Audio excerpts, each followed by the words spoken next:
Hi everyone, my name is Jay and I currently work as a senior AI scientist at Microsoft.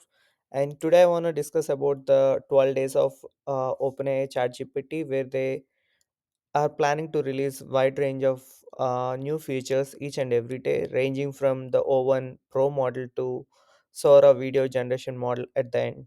They actually released a O1 Pro mode, and the O1 Pro mode actually performs far better than the O1 right now itself.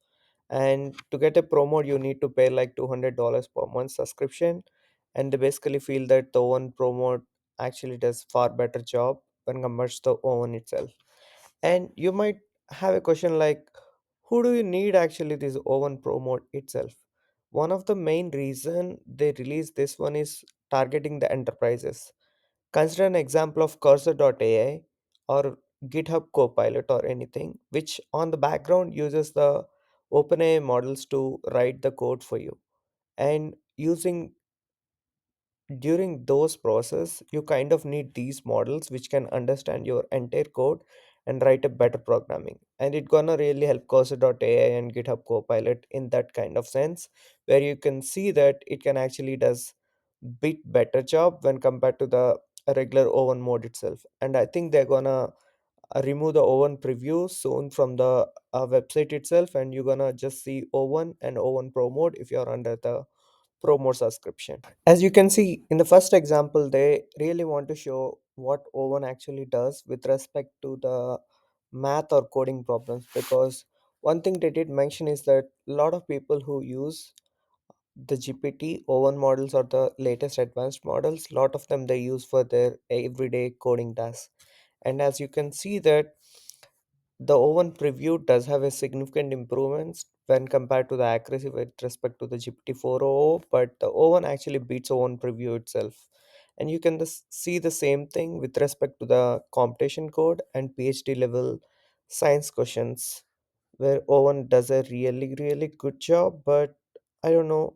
But here the O1 actually performs bit less than O1 preview, but with respect to the other things, it does really good job. Reliability of the latest O1 Pro model when compared to the rest of the O1 preview models and O1 model.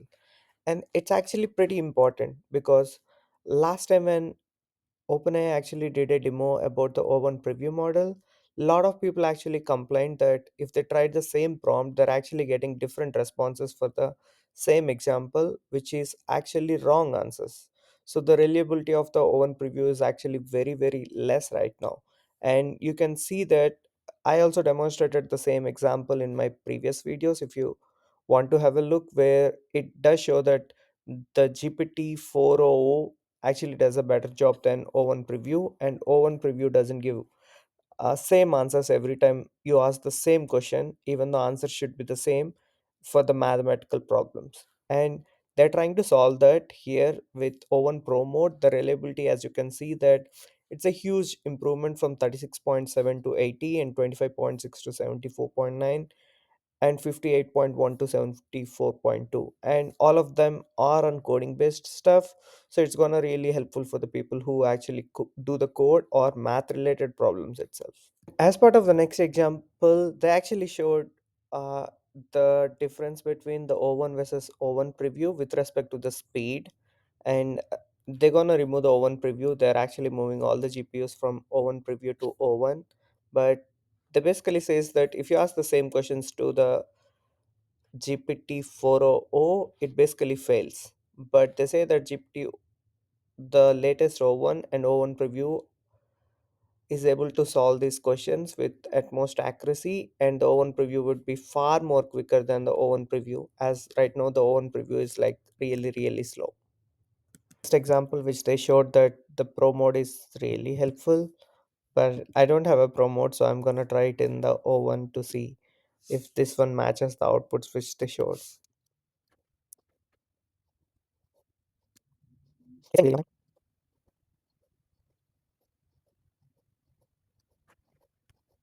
Yeah, finally it came up with the answer. So it basically says that the answer is basically RS1 retination.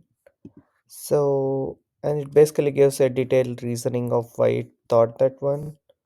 So Let's try to see what the O1 Pro mode gave them in the demo. As you can see, it basically gave the same answer in the Pro mode too. So O1 preview is also good. And the basic importance of this very question is that each bullet point which we wrote in the question does have a lot of matches of such kind of proteins. So the model actually needs to pick all the individual proteins which matches each and individual criteria, then basically filter through all of them to give one final answer. In general, I overall feel that the day one is not that much great. It only showed like a minimum improvement on some of the models, and a lot of people don't even recognize them. And it is only useful for very specific use cases at enterprises, but it doesn't really help any regular audience that much.